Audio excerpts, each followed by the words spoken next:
We provide you the platform to turn your dreams into reality. Give wings to your aspirations with KR Mangalam University. Netaji नमस्कार में आपका स्वागत है। मैं हूं मोहित राज दुबे। अपने इस खास कार्यक्रम में न इधर की बात करते हैं न उधर की बात करते हैं, बल्कि खबरों के अंदर की खबर की बात करते हैं। आज हम बात करेंगे SIR के मुद्दे पर आने वाले दिनों में कांग्रेस पार्टी और इंडिया गठबंधन के नेता क्या करने वाले हैं।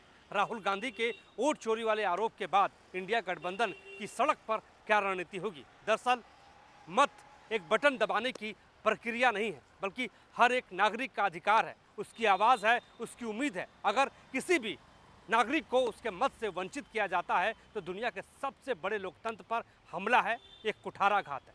राहुल गांधी ने 7 अगस्त को दिल्ली के कांग्रेस हेडक्वार्टर में एक बड़ी प्रेस कॉन्फ्रेंस की कर्नाटक के महादेवपुरा कॉन्स्टिट्यूंसी के बारे में और बताया कि किस तरीके से वहां पर वोट चोरी हो रहा है। सीधे तौर पर उन्होंने चुनाव आयोग पर आरोप लगाया और कहा कि 7 फीट की आप ये समझिए कि ये कागजात हैं और उस कागजात में सबूत सारे मौजूद हैं कि किस तरीके से लोगों के मत जोड़े गए और घटाए गए और जोड़ने से वहाँ पर कांग्रेस पार्टी को बड़ी हार हुई। राहुल गांधी ने इस प्रेस कॉन्फ्रेंस से पहले कहा था कि मैं एक ऐसा धमाका करने वाला हूँ, यानी एटम बम फटने वाला है। राहुल गांधी के इस आरोप के बाद सियासत गर्म है।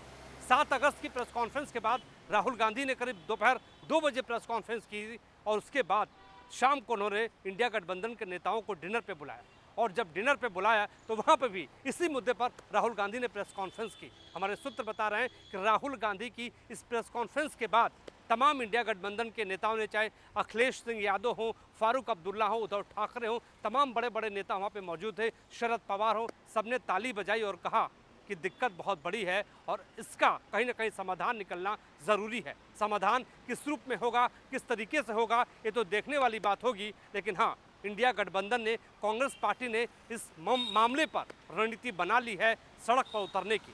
दरअसल क्या होगी कांग्रेस पार्टी की रणनीति, किस रूप में कांग्रेस पार्टी सड़क पर उतरेगी, ये समझने के लिए हमने कांग्रेस से लोकसभा सांसद सुखदेव भगत से बातचीत की। सुनिए सुखदेव भगत ने क्या कहा। कि संसद के भीतर प्रदर्शन कर रहे हैं आप, संसद के बाहर प्रदर्शन आप कर रहे हैं, अब मार्च करने की बात कर रहे हैं, क्या है रणनीति मार्च की? मैं समझता हूँ कि बेशर्म और सोई हुई इलेक्शन कमीशन को जगाने का एक लोकतांत्रिक पद्धति से प्रयास है। और जिस प्रकार चुनाव आयोग लोकतंत्र का चीरहरण कर रहा है, हमारे राहुल गांधी जी अर्जुन की तरह वो युद्ध लड़ रहे हैं लोकतंत्र को बचाने के लिए। मोदी जो धृतराष्ट्र की तरह है, ना केवल संरक्षण दे रहे हैं जो चिरहरण कर रहा है चुनाव आयोग को, कल हम लोग एक प्रजातांत्रिक तरीके से, संवैधानिक तरीके से सोई हुई गूंगी बहरी, और जिसे मैं कहूँगा हिंदी भाषी शब्दों में क्षेत्रों में प्रयुक्त है, ढीठ चुनाव आयोग को जगाने के लिए कल हम लोग मार्च करेंगे। सुखदेव भगत की बात आपने सुन ली, लेकिन राहुल गांधी के डिनर डिप्लोमेसी के बाद कांग्रेस अध्यक्ष मल्लिकार्जुन खड़गे ने भी इंडिया गठबंधन के राज्यसभा और लोकसभा सांसदों को सोमवार को शाम 7:30 बजे डिनर पे बुला लिया है, रात्रि भोज पे बुला लिया है और वहाँ पर फिर से एक बार इसी मुद्दे पर, SIR के मुद्दे पर, जो बिहार के भीतर SIR हुआ, उस मुद्दे पर किस तरीके से प्रदर्शन करना है, किस तरीके से सड़क पर विरोध करना है, उसको लेकर रणनीति बनाई जाएगी। वैसे उपराष्ट्रपति का चुनाव भी नज़दीक है, उसको भी लेकर उस मुद्दे पर इस रात्रि भोज में चर्चा होगी और एकजुटता का बड़ा मैसेज दिया जाएगा।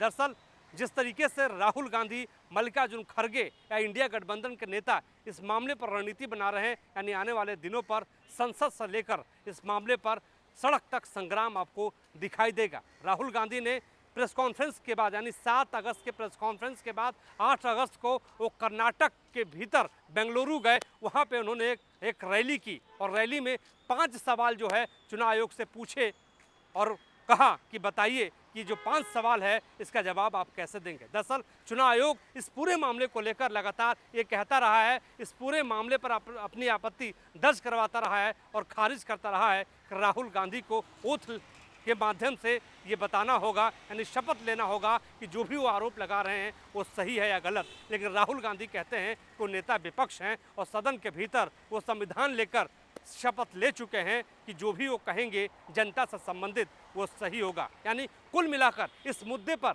राहुल गांधी वर्सेस चुनाव आयोग हो चुका है, राहुल गांधी बनाम चुनाव आयोग हो चुका है और राहुल गांधी बिहार के भीतर 17 अगस्त से, आने वाले 17 अगस्त से बिहार के भीतर उतरेंगे। सासाराम से अपनी पदयात्रा शुरू करेंगे और वहाँ पे बताएंगे कि किस तरीके से बिहार में लोगों के मत काटे गए हैं, यानी एडिशन और डिलीशन, जिस तरीके से मतों को जोड़ा गया, घटाया गया, ये मुद्दा कांग्रेस पार्टी ने बना लिया है। लेकिन चुनाव आयोग का कहना ये है, चुनाव आयोग का तर्क ये है कि शुद्ध मतदाता सूची के बिना चुनाव हो नहीं सकता। लेकिन जिस तरीके से सबूत कर्नाटक के भीतर दिए गए हैं, जिस तरीके से आरोप राहुल गांधी ने चुनाव आयोग पर लगाया है, उसका सिलसिलेवार जवाब अब चुनाव आयोग को भी देना होगा, चुनाव आयोग को भी जांच करानी होगी। लेकिन अब तक कोई जांच की बात तो सामने नहीं आई है। लेकिन आने वाले दिनों पर इस मुद्दे पर संग्राम दिखाई देता हुआ दिखाई देगा।